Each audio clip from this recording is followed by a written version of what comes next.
Welcome to this episode of 20 Minute Tims. Celtic are back in the Champions League because they were the champions, but they have a qualifier to play in. And we have had Gavin on from Scotland's Coefficient explaining to us last season all the ins and outs about the new Champions League. Now we've had him back on and he's going to tell us all about Celtic and qualification and how they go about it. First and foremost, Gavin, how are you? I'm very good, Martin. Thanks for having me back on. How are you? All good, thanks. All good. Cannot complain. We're in that off-season bit where it's the worst time to be a football fan, but also the best time because it's silly season when it comes to transfers. But no doubt, as we get further into June, the closer we get to the end of June, that's when you start to hear, yeah, the players are going back to pre-season training. This is crazy, considering we've just had a Champions League final and Scotland games recently, and they've got the old Club World Cup coming up as well. So it's all go in football. But Gavin, Celtic are guaranteed to be seeded for the Champions League qualifying draw. How did that happen? Yeah, so there's 5 playoff ties, so 5 teams will be seeded and 5 will be unseeded. And actually, throughout the season, pretty much, Celtic were always in one of the seeded spots. It was only towards the end of the season where that looked in doubt. So Copenhagen and Denmark, they've got a better coefficient than Celtic, and they were second for a lot of the season, but they overtook Midtjylland with a few weeks to go. And then it looked like Dynamo Zagreb could overtake Rijeka in Croatia as well. They're another team with a coefficient better than Celtic. So it needed both of them to win their leagues, which would have pushed Celtic down to the unseeded half of the draw. But fortunately for Celtic, it didn't happen in Croatia. Zagreb finished second. So they're into the Europa League, which means Celtic are one of the 5 best teams in terms of coefficient in the playoff round. So they're guaranteed to be seeded when that draw is made. I was, as probably most other people were over the last couple of weeks of the season, keeping an eye on Rijeka's results, and they lost. It was at the second last game of the season, which meant they became second, but I think they got back on top. But it's because the head-to-head counted rather than the goal difference towards the end. There was some people on different apps going, oh, they're top of the league, and they're not. What do you think about those sort of different endings to seasons, whether it be head-to-head, whether it be stuff like the Belgian league? Aye, well, the Croatian one's a weird one. It's goal difference right up until the end. So I suppose they do that to make sure everybody's had the chance to play everybody twice or however many games they've got in the league. So it's goal difference up until the point that it actually matters, which is head-to-head at the end. And Rijeka always had the upper hand on that. So I think head-to-head's probably a fairer way to do it, because it's if there's 2 teams tied, then surely the best team is the team in those head-to-heads. Although, if you look in Scotland for this season, Celtic were miles ahead points-wise, but on the head-to-head, the second place, they wouldn't have won it if they got down to the same sort of points. But overall, I would probably prefer to see head-to-head, and I think that's where most of football's going. So in the next World Cup, it's actually going to be head-to-head as the decider rather than goal difference. So I think that is the common one across most competitions nowadays. Yeah, always takes me back to the season 2003 when Celtic had a better head-to-head, but Rangers won the league on goal difference. Not that I am still bitter about it. So what does this mean for Celtic? Is this potentially things are going to be better for Celtic, and how, we'll get into it a bit more at the end, but how precarious is this seeded and unseeded bit for Celtic? Well, generally speaking, you want to be seeded, because then in theory, you're playing an unseeded team who has a lower coefficient, so they should be a worse team. But that's not actually how it works in terms of there's not a massive drop-off between the two. So if you and me chatted at the start of this season and you said, why do we want to be seeded in the playoff round? I would have said, so that you can avoid the champions of Austria. The champions of Austria are probably going to be Red Bull Salzburg. They've got loads of money. They've got a great coefficient. You don't want to draw them. Just so happens they didn't win the league and Sturm Graz won the league. Now they've got the lowest coefficient of all 10 teams that are likely to be in the playoff round. So they are an unseeded team. So the point I'm making is, if at the start of the season, one of the reasons to be seeded was to avoid the Austrian champions, well, actually, you can now draw the Austrian champions. So on paper, in terms of the coefficient, Salzburg are well better than Sturm Graz. But actually, that's 2 in a row now for Sturm Graz. Salzburg are in a bad situation. So you now want to avoid Sturm Graz. So they're now one of the hardest teams you could get. So as with any of the Scottish teams, and as we saw with Celtic in the Champions League last season, it depends on the draw. Every single time, the chance of progression will depend on the draw. So if Celtic draw Sturm Graz, as an example, it's a tricky draw. They probably could have got an easier draw if they were unseeded. But in terms of the percentage chance of that happening, that's unlikely. It's a 1 in 5 chance you'll get Sturm Graz. There's going to be weaker teams in there from the other leagues. If you get one of the weaker teams, then naturally being seeded was the best thing, and it worked out well to get to that position. Sturm Graz are one of those mid-2000s teams that would pop up in the Champions League. I'm sure Rangers played them an occasion or two in there. Right, Sturm Graz is one of the potential opponents. Who would be the other potential teams we could face in this? So there's another 4 teams, is there? That's right. So when the draw is made, which is before the previous round is even played, there'll be a number of ties will be the winner of. So Celtic can get either 2 teams that are guaranteed to be in the playoff round because they enter in the playoff round, like Celtic, and that's the Swiss and Austrian champions. So Sturm Graz, as we mentioned, and FC Basel. So they're back to being decent, apparently, because they just won the league. So they enter in the playoff round. So Celtic could draw one of them, and then they'll have no interest in the previous round, round 3.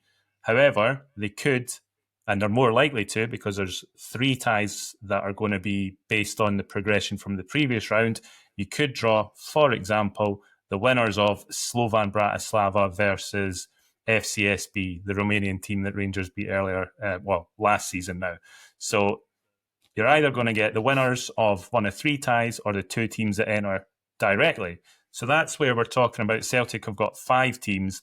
Well, that's a bit of a misnomer. They technically could play any of the champions in Europe except for the other 4 seeded teams. So it's unlikely to happen, but the champions of Ireland, Northern Ireland, Gibraltar, any of the lower nations could get all the way to the playoff round as an unseeded team, and therefore Celtic would have them as an opponent. So where you see online the 5 most likely teams, that is only based on them getting through 1 or 2 of the previous rounds to then get to the last round to play Celtic. Give us Bratislava 5-1 at Celtic Park. There's no way we could mess that up away from home, although we nearly did mess up a 5-0 before, so I wouldn't put it past Celtic. So you mentioned a couple of teams that when you said Basel, shivers went down my spine again from 2002-2003 season where they put Celtic out of the Champions League, but we went on to have a good run in the UEFA Cup. But who would be the teams to avoid, whether it's Basel, Sturm Graz, or ones that could potentially get to the final rounds? I think those 2 are the 2 to avoid, the Basel and Sturm Graz. I think any of the other teams would be difficult, but beatable. So if you look, Rangers this season got put out by Dynamo Kiev. They've again won the Ukrainian league, so they're an opponent. You would probably want to avoid them, although obviously the tie won't be in Ukraine. I think Rangers were in Poland for that one, so you wouldn't have the sort of like intimidating atmosphere or anything like that. But they're a decent team, and if they've won the league again, they must be as good, or if not better, than they were a year ago. So you probably don't want them. Malmo in Sweden, again, faced Rangers this season, didn't look great, but they're the Swedish champions again. They would probably cause a bit of difficulty. The Romanian champions, FCSB, another one that came to Ibrox in the Europa League and looked poor, but I think for that game they rested a load of players because they had an important league game, so they're meant to be better than they were. And if you look at the Europa League table, they actually got a fair number of points, so they would probably be a difficult opposition as well. So I would say definitely want to avoid Basel and Sturm Graz, and there's a few other tricky ones, but to be honest, Celtic will be favourites against pretty much any of these teams now that they're on the seeded side, because they're going to avoid the Norwegian champions, Bodo Glimt. They'll avoid the Danish champions, Copenhagen, the Serbian champions, Red Star Belgrade, the Hungarian champions, Ferencváros, all the sort of difficult champions they can't get, and that the ones that they can get, you would like to think they'd be able to beat them, to be honest. A lot of those names in those teams send shivers down the spine. Basel, as I said, you had Malmo put Malmo, yeah. Celtic out. Yeah, we had, what was the other one I heard that put us out? You can't get Ferencvaros, Ferencvaros, but yeah, I've got bad memories of them as well. There's a load of teams in there that, as we speak, and Copenhagen. Oh, aye, and the media will be like me. They'll say Celtic should win that, but you just have to look at the last 20 years of qualifiers. There's a whole number of these teams have given Celtic and others trouble. So we'll wait and see. I think again, in terms of seeded and unseeded, it doesn't affect who's at home first. So it's whichever team is drawn first. So you probably don't want to be drawn first. You don't want to play your Celtic Park game first, because if you end up drawing or losing that, it makes it really difficult going away. It's normally better to go away first, try and nick something there, and then bring them back to Glasgow. So whoever you get, if you get the second game at Celtic Park, it's probably going to be for the best. But yeah, that'll be decided at the draw at the start of August. thinking back over all the years of qualifiers, it's very rare that you canter through these games. There have been difficult ones I can think of over the years. Even there was Brendan Rodgers' second season where we did win 5-0 in the first leg and went over. There was one under Neil Lennon, I think, was it Helsinki or something we beat, which we won both ties. But these games are always difficult, and it's difficult because it comes at a time in the season where some players are 1 foot out the door. You've not made all your signings. It's so precarious, like I said earlier, this early in the season. It can have a massive effect on your season, can't it? Yeah, and Celtic, Peter Lawwell in particular, have been guilty, I don't know if that's the right word, over the years of waiting to see how these qualifiers go before deciding on the calibre of signing. I think because it's only one round, they shouldn't really be basing their whole transfer window on this. If you end up not signing that many players and then see a real glut of signings after reaching the Champions League, that would be alarm bells for me, because that means that they were holding back money until they knew they were getting in.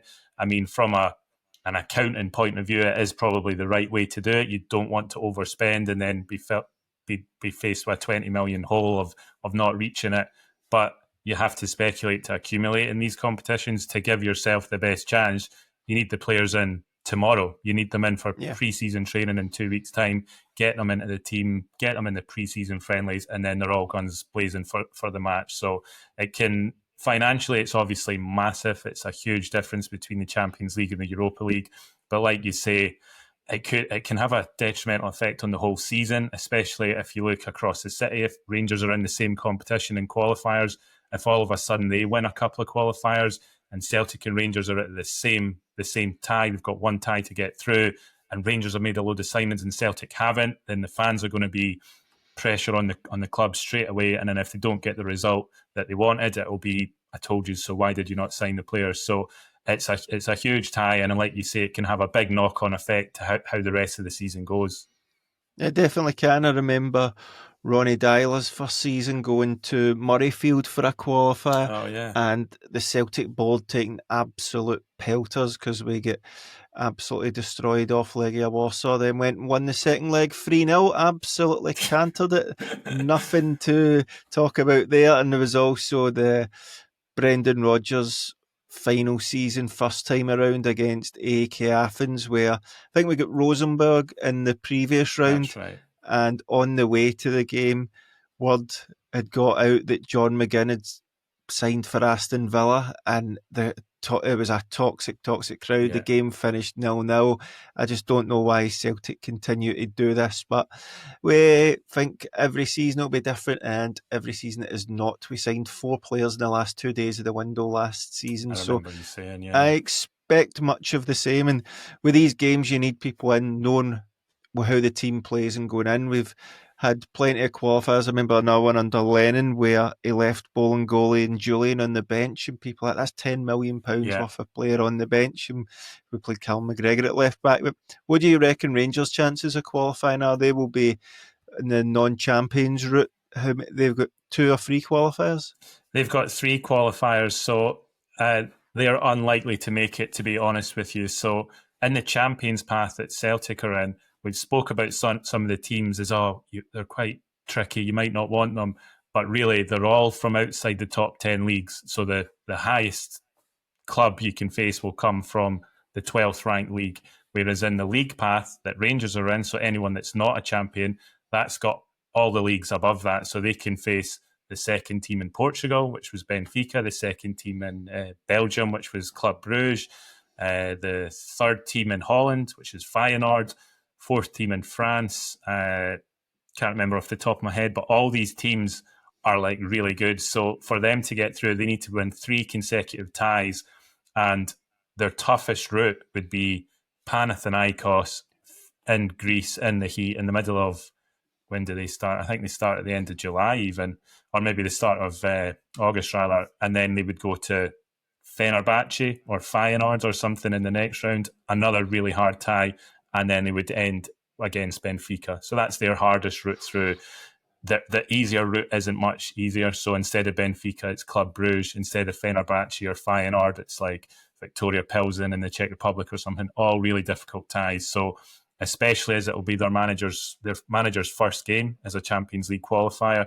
Like I said, it could be in Greece, it could be in Norway. And again, they'll look at the Norwegian team. I think it's Brandbergen. They're actually second in the league, so they're above all the big teams from Norway. So Bodo Glimt and that are below them in the table. There'll be 16 matches into their season, so there's loads of reasons that even the easier ties are quite difficult. So they would need massive recruitment in the next 4 weeks before the game starts. All of them to hit the ground running. Russell Martin to be able to change the whole style of football, whatever that style was, to then get them to win 3 ties. So if I was predicting it now, I'd say Rangers won't get the Champions League and Celtic probably will. But again, it will depend on the draw for both of them. But yeah, the league path, if you finish second, is much tougher than the Champions path. So it's definitely worth winning the league again if you want to try and pass that onto your board.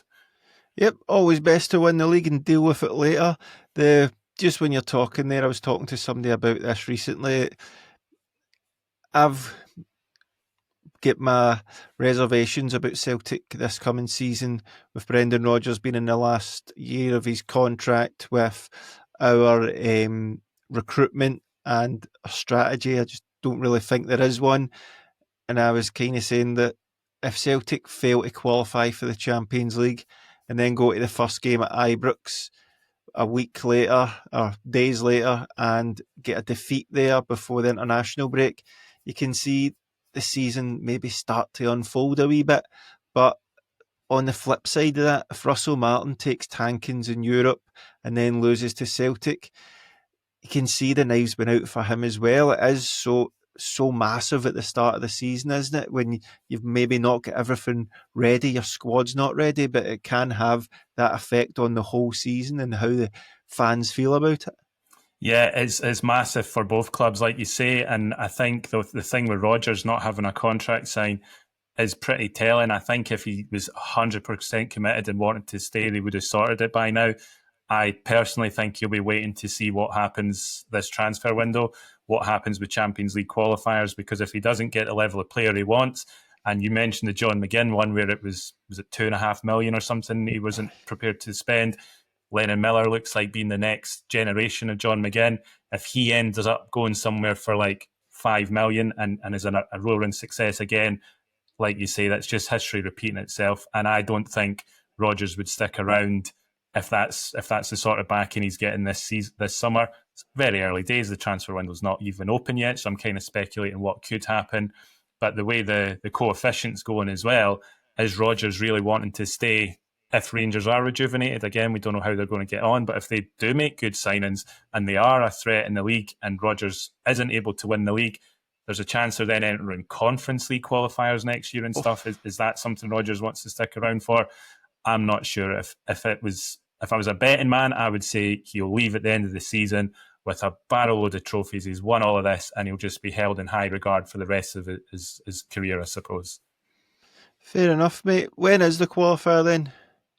So the Celtic one is at the end of August. So the last week, I suppose, in August. I'll just get the date for you now, but it's the the 19th or 20th and the 26th or 27th of August. So the Tuesday, Wednesday towards the end of August. The Scottish season starts at the beginning of August, so you'll have had 3 or 4 games by then. And a new rule coming in this season is if you want, you can postpone the game in between these 2 ties. So what would that be, like the 23rd of August, whoever that is, you can choose to postpone it, and it's not a request. So you're not asking the other team. You just say, we're not playing it, and everybody can do that. So I think we'll see when the fixture list comes out, a bit of common sense. So they already know that Aberdeen are definitely playing a playoff round. So Celtic will probably be magically drawn to play Aberdeen in that weekend. So there's not going to be a pile up of fixtures. It'll just be them. And then if Rangers and whoever else make it, then they can put in the same request.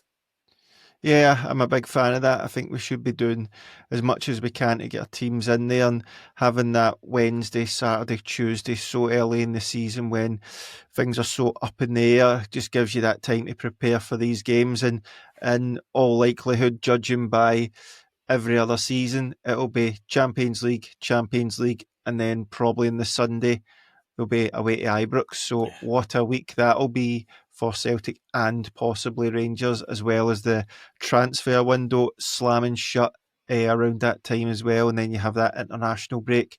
Then you come back and it's straight into a game and straight into Europe. But just it seems to be non-stop for that. You've sort of mentioned it a wee bit. How is the coefficient looking for Celtic and for Scotland? You mentioned Europa Conference League there, and I was like, what? Yeah. But it's a high possibility now, the Champions League for Celtic. We could talk about that as well, but how's the coefficient looking for us? Yeah, so there's 2 main parts to, obviously, the country coefficient, Scotland's coefficient, and every club has their own coefficient. So previously, the old rules were that the top 10 champions were automatically in the Champions League.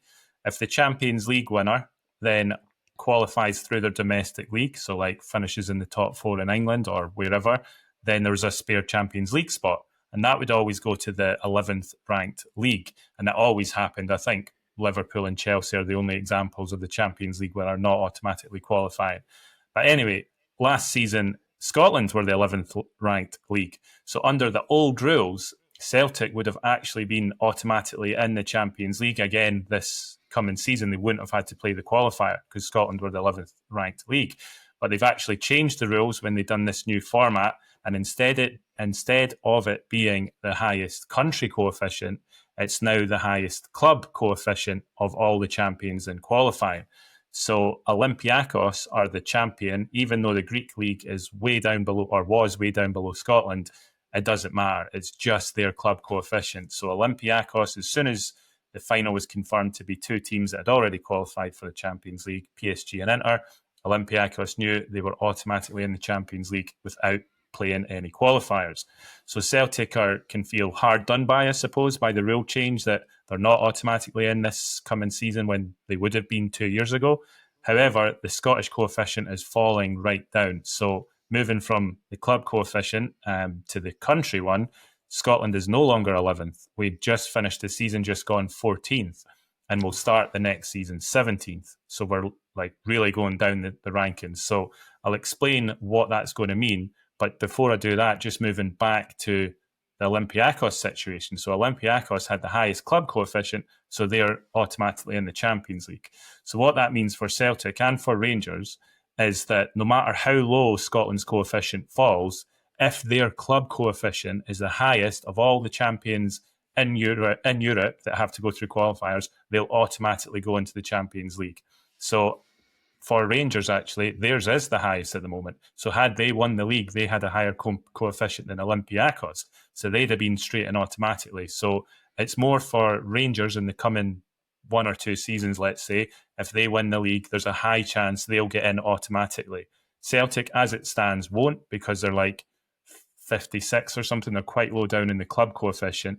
But it's a 5-year rolling coefficient. So every year, a season from 5 years ago drops off. So if Celtic have 2 or 3 decent seasons, and last season was a decent season, if they continue that, then all of a sudden their club coefficient will go up, and then automatic Champions League qualification could be back on the table, even though Scotland's coefficient isn't in the top 10, so doesn't provide it. So it's very unlikely for Celtic at the moment. It's fairly likely for Rangers if they win the league, which is in itself unlikely. Moving back to the country coefficient, so we're dropping like a stone, really. So we're now starting the next season 17th, and the gap between 17th and 15th is pretty big. So it's like the equivalent of winning 8 league matches more than the team in 15th, the country in 15th, which I think is Switzerland. So even to get back to the top 15 is going to be really difficult. We're definitely going to need 4 teams into the league phase. So as it stands, we've only got 2, Celtic and Aberdeen. Rangers aren't even guaranteed anything, so they could lose 3 consecutive ties and be out of Europe. Hibs and Dundee United have got qualifiers to get through, so it's unlikely again, but we really do need 4 of them to reach the league phase, and that gives us a real great chance to build the points to then get back to the top 15. It doesn't look like we're going to do it, so because the gap starts so big, even with 4 teams in the league phase, they would all need to get out of the league phase. So personally, I don't think it's going to happen. So the knock-on effect to that is what I alluded to when we were talking about Rodgers and is he going to renew his contract. So if you're outside the top 15, and I predict that we will finish the season outside the top 15, then the impact on your clubs in Europe is huge. So instead of entering 5 teams in Europe, you only enter 4. So this season, it would have been Dundee United would have missed out altogether. They wouldn't go into Europe. Instead of having 2 teams in Champions League qualifiers like we do now, both Celtic and Rangers have a chance to reach the Champions League. You only have 1 team, the champion, and they have to play 3 rounds. So where Rangers enter in round 2 as the runners-up, if we finish outside the top 15, then in 2 seasons, even if Celtic win the league, they would have 3 rounds. And that's where like Copenhagen and that are entering this season. So where they are likely to be a seeded team this year, they have to get through 2 rounds just to make it. So that would put it like really unlikely that our champion's going to be able to win 3 qualifiers to get into the Champions League. But only 1 team from our country would get in. So second place would have 3 qualifying rounds as well, but it'd be in the Conference League, which is like a massive drop-off. So at the moment, Rangers have got 3 qualifying rounds in the Champions League. If we finish outside the top 15, and I think we will, then it doesn't take effect the very next season, but 2 seasons later, second place has 3 qualifiers just to reach the Conference League. Lose any and they're out of Europe. So there's no like Europa League? No Europa League for second because you would only have 1 team in the Europa League, and that's always your cup winner.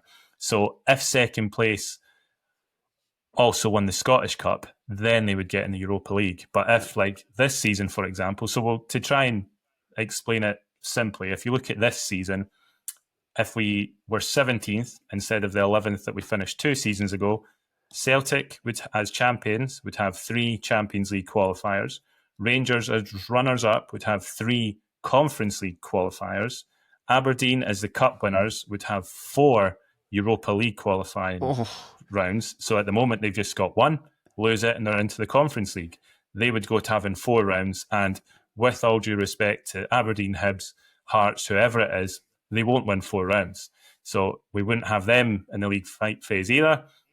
The next team in the league, which is Hibs, they would have 3 Conference League qualifiers. As it stands, they start in the Europa League this season, so they actually drop down a tournament as well, and Dundee United wouldn't enter at all. So there's this massive drop-off coming, and I've been speaking about it for a season or so because it's been obvious that it was coming, but now it's really coming. I can't see us finishing top 15 this summer, which means that's where we're going. And if Rodgers isn't a coefficient nerd, but his agents will know about it, the people that advise him will know about it.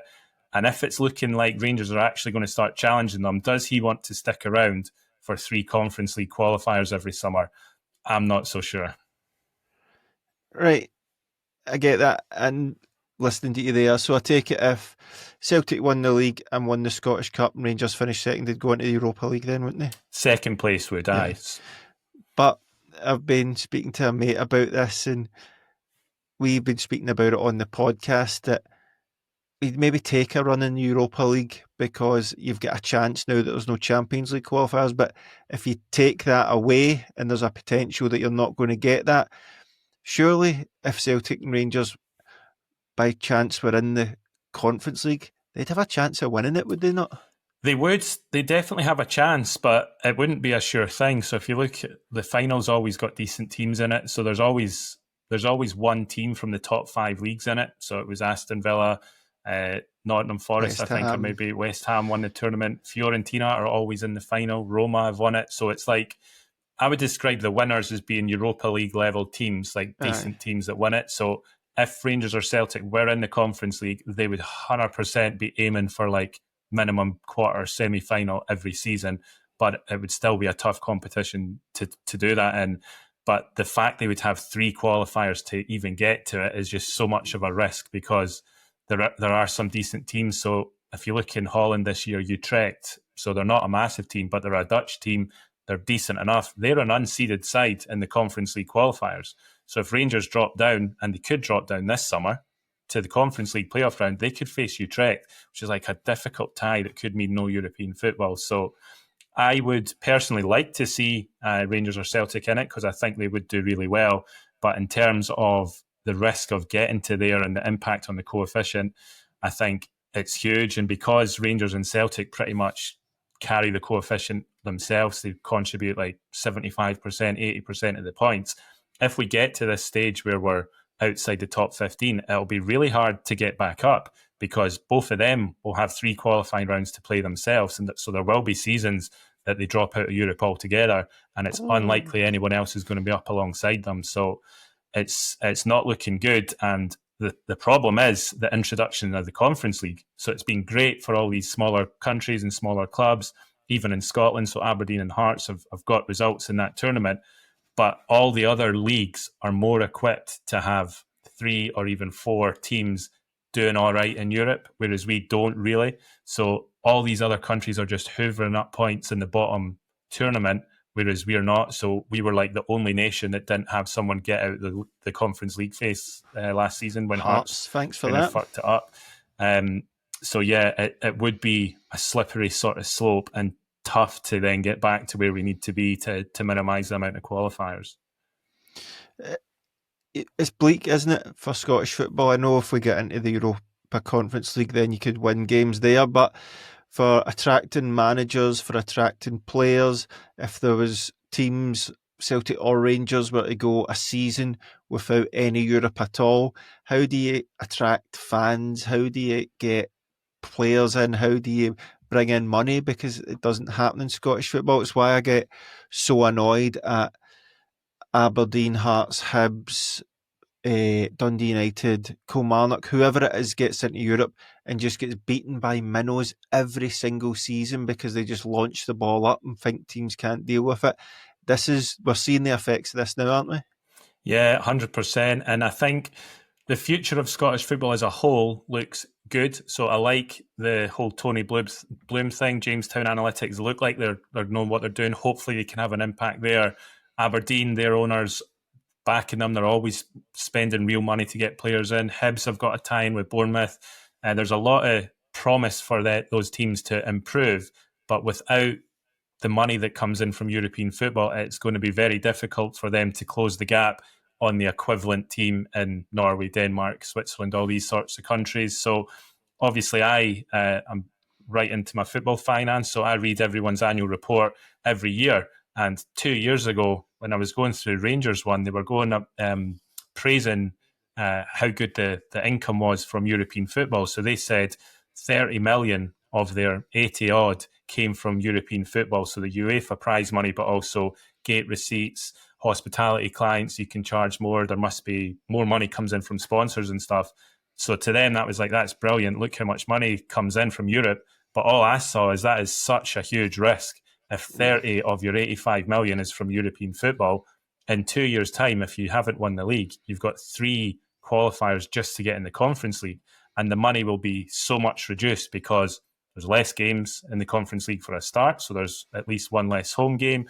So there's less money from sponsorship and all of that. The UEFA prize money is even less than it is in the Europa League. So the sort of doomsday scenario I'm speculating about here would be financially big hits to Rangers and Celtic, especially from the rest of the league's point of view. So if there was fans of other teams hearing me talk here, they would probably say, well, that's good. I don't want Celtic to have 40 million every year from the Champions League. I want Rangers to have no European football because then there's a better chance of a more competitive league. But I think we've seen over 40 years now that the fans in Glasgow there's so much more of them that it doesn't matter. Even if there is no European football, Rangers would still have such an edge over all the other teams below them that they'll never catch them, probably. But it just means exactly what you've said.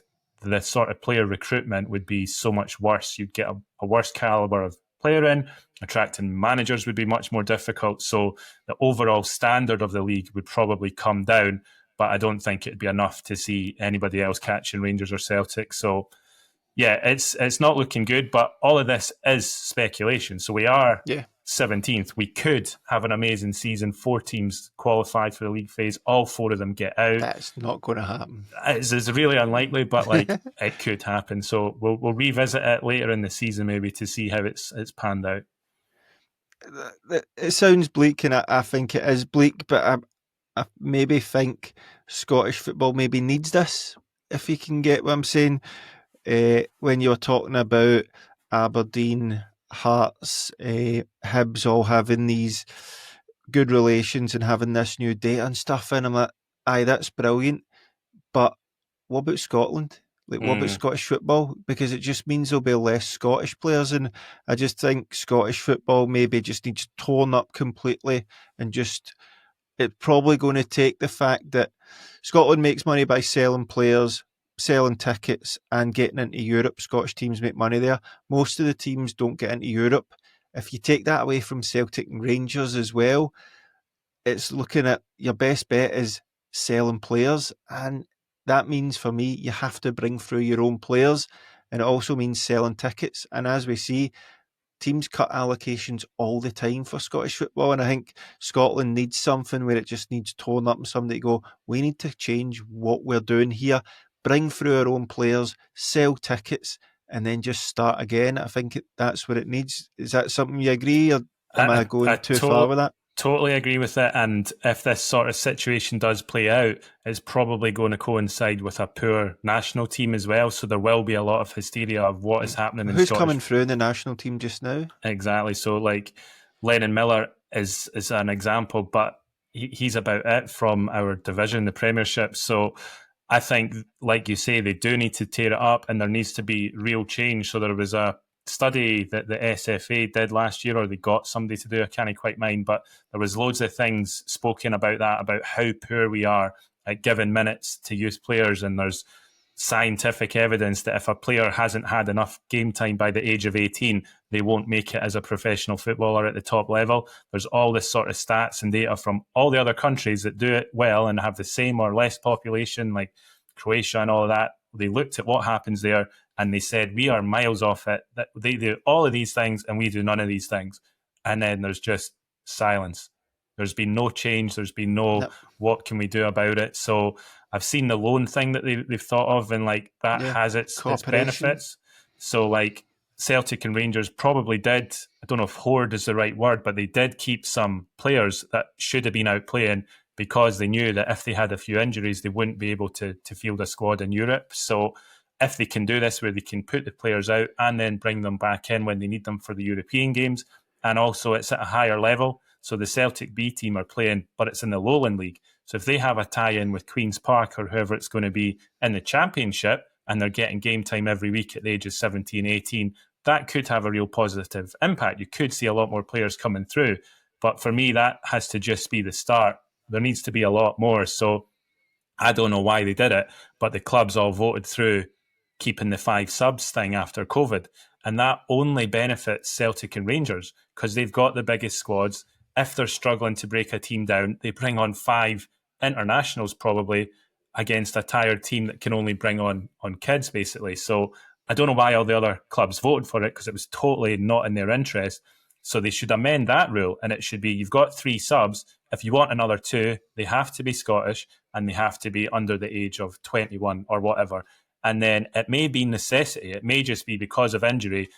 Right, Celtic are going to have to bring on this striker. We don't really trust them. Oh, wait, he's just scored 2 goals in the last 10 minutes.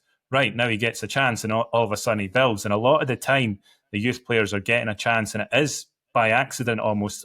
where there's injuries, there's no other option but to stick them in. And it turns out they just need to play to have a chance. So I'm totally agreeing with everything you say. They need to tear it up and bring in real strict regulations on what we're going to do about it. And it's crazy we don't have anything. So the English Premier League, the best league in the world, has a rule about English homegrown players in the matchday squad, but we don't. There's like 30 odd leagues have some sort of rule that says of your 25, 7 of them need to be homegrown or whatever the rule is. Scotland just doesn't have it. And again, I don't know why, but that's a quick fix to just try and change something. But that wouldn't fix everything. You're going to need a combined effort of loads of different things to improve the game. And there's no real leadership there that's going to drive that from what I can see. So are you a fan of the 10-team league that's been touted then? I don't see how the 10-team league makes it any better for the fans. So the fans are saying they're bored of going to the same grounds all the time. So if you take away 2 teams, so you're then playing everyone 4 times and it's less teams, I can't see that being a benefit for the fans. For the clubs, in this same SFA investigation I was talking about, they spoke to managers and said, confidentially, why do you not play the youth kids? And most of them said, we're worried about getting sacked. We're a middle of the league team. We cannot get relegated. I'll lose my job. I'm going to trust this 29, 30-year-old jobber that I know will give me a 6 out of 10 and he'll do the job that I need. I can't risk playing the youth boys that might be better and might give me an 8 or a 9 out of 10 and then they're like £4 or £5 million players. They just can't risk it. So that was one of the reasons the club said, if we then go to a 10-team league, so it increases everybody's chance of promotion, relegation rather, because there's less teams, then that would just make the problem even worse. So I don't think that was ever going to get off the ground. I don't even know why that was touted as a thing, and I personally can't see any benefits from it at all. Nah, neither can I. It just seems like going backwards, doesn't it? I get that it might be 10 teams and there'd be a better standard, but it's just as you say, from third down, MD can get relegated just having a bad season. So I think Scottish football as a whole needs to start taking stock, but do I think it will happen? No, I think we'll wait till we're in the midst of the shit and go, here, we need to change something and just no do it again. But Gavin, thanks for coming on. Very informative again, and we know more about Celtic and who they're going to play and when it's going to be. We just need to get our act together, get the players signed, and Celtic should be able to navigate these ties. We need to start banking this Champions League money because it doesn't look like it's going to be here for much longer, does it? Exactly, yeah. It's really going to get... This is as good as it gets for the next few years. Having one qualifying round for the champion, it's probably going to be 3 after next season. So, yeah, this is your time to try and get in there again. Right, thanks very much, mate. I know we've painted a bleak picture, but Europa League, baby, the Conference League, we're coming for you. Thanks for joining me, mate. No worries. Thanks for having us on.